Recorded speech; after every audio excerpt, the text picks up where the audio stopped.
Hi అండి. అందరికీ నమస్కారం. Welcome to my channel. ఈ వీడియోలో ఏపీ ప్రభుత్వ ఉద్యోగులకు రాత్రికి రాత్రే ఉత్తర్వులు, భారీ శుభవార్త ప్రకటన అని అయితే అప్డేట్ అవ్వడం జరిగింది.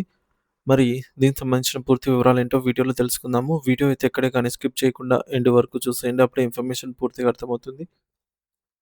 అలాగే వీడియో చూస్తున్న ప్రతి ఒక్కరు వీడియోకి లైక్ చేయండి ఫ్రెండ్స్. ఈ వీడియోని తోటి ఉద్యోగ పెన్షన్ మిత్రులతో అయితే షేర్ చేయండి.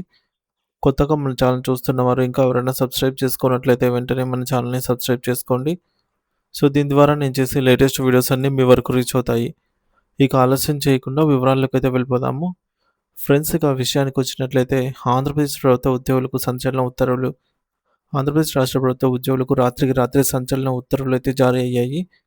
దీర్ఘకాలంగా పరిష్కారానికి నోచుకోని సమస్యలపై ప్రభుత్వమే స్వయంగా అడుగులు వేయటం, పలు కీలక నిర్ణయాలు తీసుకోవటం ఉద్యోగులలో సంతోషం నింపుతోంది. తాజా ఉత్తర్వుల ద్వారా మున్సిపల్ టీచర్స్ కారుణ్య నియామకాలు, ఉద్యోగ భద్రత మరియు రిటైర్మెంట్ వయసుపై స్పష్టత వంటి అంశాల్లో మార్పులు, చర్యలు చేపట్టనున్నట్టుగా ప్రకటించారు. ఇకపోతే మున్సిపల్ టీచర్స్ కారుణ్య నియామకాలపై భారీ ముందడుగు. మున్సిపల్ ఉపాధ్యాయుల కారుణ్య నియామకాల విషయంలో గత కొంతకాలంగా ఉన్న సమస్యల పరిష్కారానికి మున్సిపల్ అడ్మినిస్ట్రేషన్ డైరెక్టర్ హరినారాయణ గారు కీలక ఆదేశాలైతే జారీ చేశారు. మున్సిపల్ ఉపాధ్యాయుల అనారోగ్యం వల్ల మరణించిన వారి కుటుంబ సభ్యులకు కారుణ్య నియామకాలు ఇవ్వాలంటూ అధికారులను అయితే ఆదేశించారు. పెండింగ్‌లో ఉన్న దరఖాస్తులపై సత్వర చర్యలు తీసుకొని నియామకాలు పూర్తి చేయాలని ఉత్తర్వులలో పేర్కొన్నారు. మున్సిపల్ కమిషనర్లు మరియు రీజనల్ అధికారులు ఈ ప్రక్రియను పర్యవేక్షించి నిబంధనల ప్రకారంగా నియామకాలైతే చేపట్టాలని స్పష్టం చేశారు. జీవో నంబర్ 84 ఆధారంగా సూచనలు.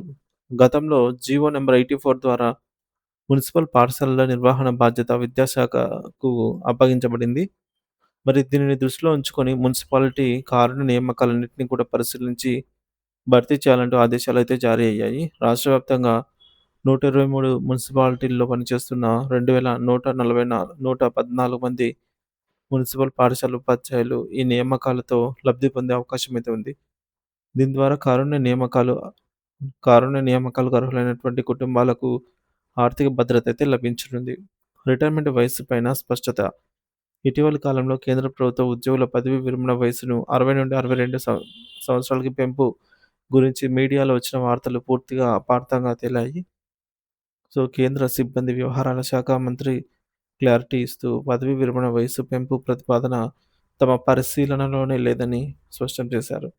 ప్రస్తుతం కేంద్ర ప్రభుత్వ ఉద్యోగుల పదవీ విరమణ వయస్సు 60 సంవత్సరాలే. 7వ పీఆర్సీ కూడా పదవీ విరమణ వయస్సు పెంచాలని ఎలాంటి సిఫార్సులు చేయలేదని ప్రకటించారు. గత వేతన సవరణలు 5వ వేతన సవరణ సంఘం సమయంలో రిటైర్మెంట్ వయస్సు 58 ఏళ్ల నుండి 60 ఏళ్లకు పెంచారు. గరిష్టంగా 60 ఏళ్లకు మించి వయసు పెంపునకు నిషేధం విధించారు. వయస్సుకు మించి సేవలను పొడిగించకూడదని స్పష్టమైన నిబంధనలైతే ఉన్నాయి. ఉద్యోగుల ప్రయోజనాలపై మరిన్ని చర్యలు. ప్రభుత్వం ఉద్యోగుల సంక్షేమానికి సంబంధించిన ఇతర ముఖ్య మార్పులను కూడా పరిశీలిస్తోంది. మొదటిది వేతన సవరణ. తక్షణం పీఆర్సీ అమలుకు సన్నాహాలు, ఉద్యోగ భద్రత. రెండవది విధులలో సమర్థత పెంచడానికి సేవా నిబంధనల ఆధునీకరణ. మూడవది పెండింగ్ బకాయిల చెల్లింపులు. ఉద్యోగులకే కాకుండా వారి కుటుంబాలకు కూడా ఆర్థిక మద్దతు అందేలాగా చర్యలు. సో, మొత్తానికి చూసుకున్నట్లయితే ఈ సంచలన ఉత్తర్వులు ఉద్యోగ జీవన ప్రమాణాలను మెరుగుపరచడమే మాత్రమే కాకుండా ఆర్థిక భద్రత కల్పించేందుకు గొప్ప పరిష్కారాలను అందిస్తున్నాయి.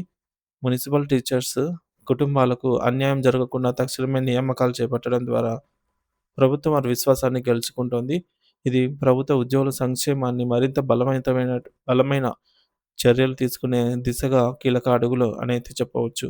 రాష్ట్ర వ్యాప్తంగా ఉద్యోగులు ఈ నిర్ణయాలను స్వాగతిస్తూ మరిన్ని శుభవార్తల కోసమైతే ఎదురు చూస్తూ ఉన్నారు ఫ్రెండ్స్.